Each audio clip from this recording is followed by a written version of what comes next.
खो देने के बाद ही ख्याल आता है कि कितना कीमती था समय, व्यक्ति और संबंध।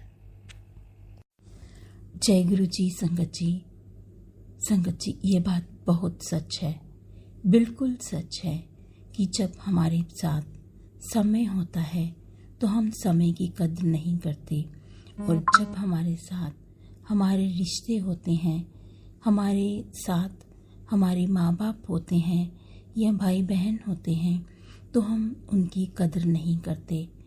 जब वो दूर चले जाते हैं तो फिर हमें ख्याल आता है कि हमें उनका ख्याल रखना चाहिए था, हमें उनका साथ देना चाहिए था। और रिलेशंस में भी हम कभी कभी बहुत ही ज़्यादा लापरवाही बरत जाते हैं कि वो रिश्ते टूटते टूटते हमारे हाथ से निकल जाते हैं। हमें तब ख्याल आ जाता है कि वो व्यक्ति जब हमसे बहुत दूर चला जाता है।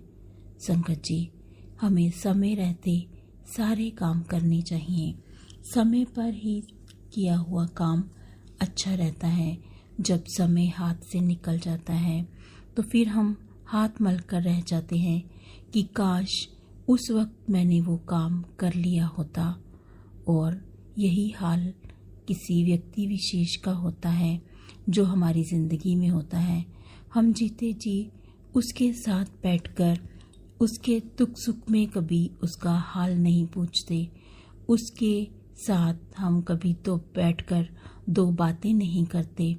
लेकिन जब वो व्यक्ति हमसे दूर हो जाता है तो फिर हमें पता चलता है कि मैंने उस व्यक्ति की कदर नहीं की। इसलिए संगत जी, हमें समय और रिलेशंस की परवाह करनी चाहिए।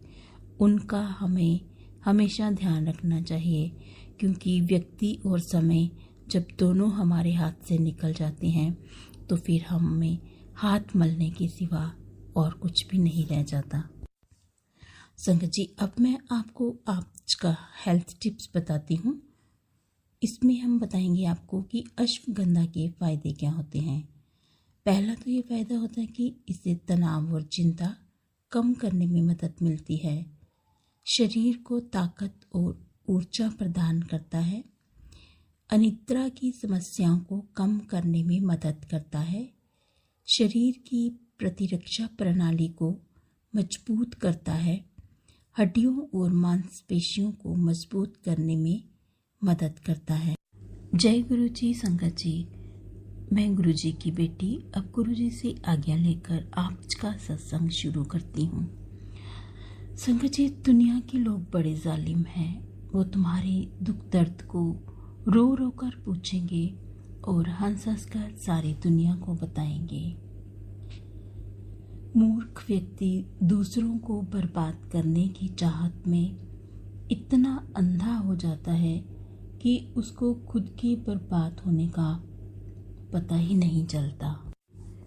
मतलबी नहीं मैं बस दूर हो गया हूँ, मतलबी नहीं मैं बस दूर हो गया हूँ उन लोगों से जिन्हें मेरी कदर नहीं।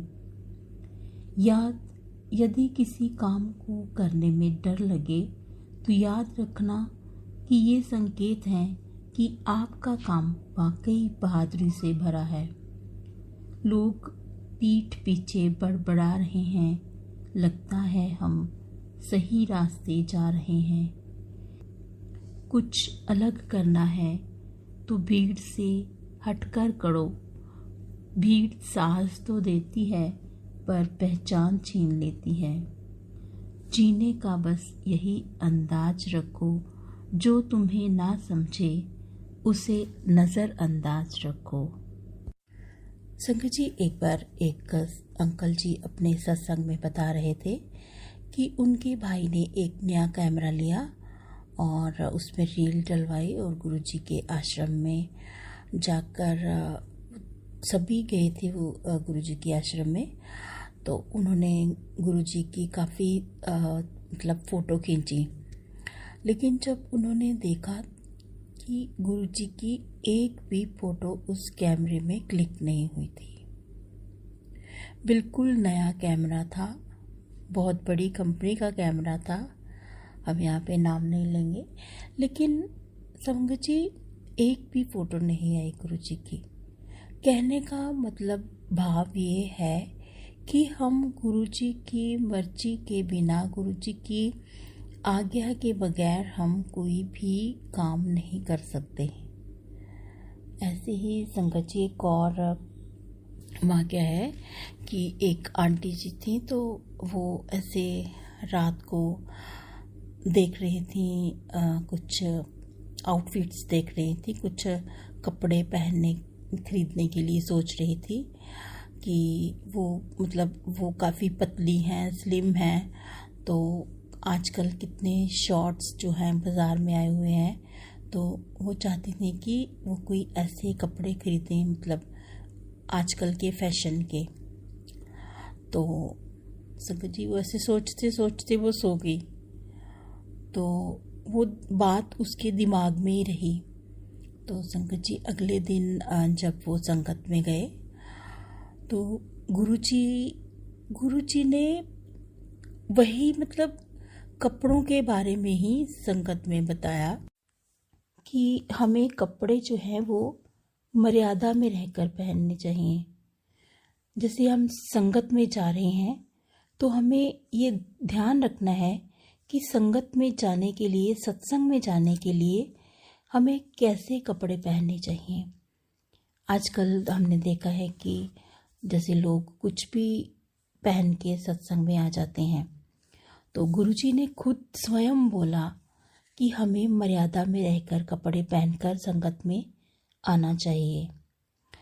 तो वो हैरान रह गई, एकदम हैरान रह गई जब गुरुजी ने ये भी बोला उसी सत्संग में कि लेडीज़ को हमेशा सलवार कमीज पहननी चाहिए, क्योंकि सलवार कमीज में जो औरत है वो बहुत अच्छी लगती है, साड़ी भी अच्छी लगती है, लेकिन सलवार कमीज जो है वो सबसे ज़्यादा गुरुजी ने उसको अच्छा बताया। गुरुजी को सलवार कमीज बहुत पसंद थी, जो मतलब लेडीज़ को पहनने के लिए वो हमेशा कहते थे कि सलवार कमीज पहननी चाहिए।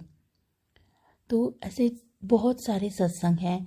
एक आंटी जी बता रही थी कि वो सत्संग में गई किसी, तो वो आंटी जी मतलब उनके पास गुरुजी का दिया हुआ लड्डू प्रसाद है। वो 96 की बात है जब गुरुजी ने उनको लड्डू प्रसाद दिया था। लड्डू प्रसाद जो है वो आज भी वैसे का वैसा ही है। उन्होंने वो लड्डू प्रसाद संभाल के रखा हुआ है। उन्होंने अपने घर में सत्संग करवाया, तो वो आंटी जी भी उनके घर में गई थी, तो कह रही थी कि हमने भी दर्शन किए, वो लड्डू प्रसाद आज भी वैसे का वैसा ही है। तो इतनी गुरुजी की मेहर है, इतनी गुरुजी की संगत गुरुजी के लिए क्रेजी है कि गुरुजी की दी हुई एक एक चीज़ को उन्होंने संभाल के रखा हुआ है। कहने का मतलब कि था तो वो प्रसाद, चाहते वो उसी वक्त खा सकते थे, लेकिन पता नहीं उनके मन में क्या आया कि वो लड्डू प्रसाद आज भी उनके पास है और वैसे का वैसा ही है, जैसा मतलब बिल्कुल फ्रेश। और उन्होंने बताया कि जो आज मतलब उस दिन थोड़े दिन पहले की बात है कि ये वही गद्दी है जिसके ऊपर गुरुजी स्वयं खुद आकर बैठे थे। उनके घर में दर्शन देने के लिए आए थे गुरुजी, तो वो इसी गद्दी के ऊपर बैठे थे जहाँ पे आज ये सत्संग हो रहा है। तो उन्होंने बोला कि वो कितनी सौभाग्यशाली है कि उन्होंने उस गद्दी के दर्शन किए जहाँ पर गुरुजी स्वयं आकर बैठे थे। संगत जी, आप हमेशा खुश रहिए, आबाद रहिए और गुरुजी पर विश्वास करते रहिए। हमारे गुरुजी बहुत दयालु हैं, बहुत कृपालु हैं। वो शिव भोलेनाथ का रूप है, बहुत ही भोले हैं। जब भी वो प्रसन्न होते हैं तो प्रसन्न होकर ना जाने वो कब प्रसन्न हो जाएं और कब आपको वरदान दे दें। ऐसे हैं हमारे गुरुजी। तो गुरुजी पर हमेशा विश्वास बनाए रखिए, किसी की बातों में ना आइए। और भटकाने वाले आजकल बहुत लोग हैं जो हमें भटका देते हैं रास्ते से। अच्छे रास्ते पर चलते हुए भटकाने वाले हमें बहुत से लोग मिल जाते हैं। तो संकट जी, हमें भटकना नहीं है, हमें हमेशा गुरुजी के ऊपर विश्वास बनाए रखना है और गुरुजी के चरणों में हमेशा हमें समर्पित रहना है और गुरुजी के बताए हुए रास्ते पर चलना है। किसी को दुख नहीं देना है और अपने से छोटों का हमें अपने से छोटों को प्यार देना है, बड़ों को आदर देना है। अपने माँ बाप की हमें हमेशा कदर करनी है, क्योंकि सब कुछ ज़िंदगी में मिल जाता है, लेकिन एक माँ बाप हैं जो एक बार चले जाते हैं तो वो कभी दोबारा नहीं मिलते। इसलिए उनके जीते जी आप उनको जितना प्यार दे लो उतना ही कम है। और संगत जी, बस आज का सत्संग इतना ही। खुश रहिए और ऐसे ही गुरुजी के चरणों में लगे रहिए और गुरुजी के चरणों में आप लाइक और सब्सक्राइब पर समर्पित कर दीजिए। जो भी गुरुजी के चरणों में लाइक और सब्सक्राइब समर्पित करेगा, गुरुजी हमेशा उसकी हर अरदास पूरी करते हैं। तो चलिए फिर आज गुरुजी से इजाज़त लेते हैं। कल फिर मिलेंगे किसी नए सत्संग के साथ। तब तक जय गुरुजी, शुक्राना गुरुजी। अपना ख्याल रखिएगा।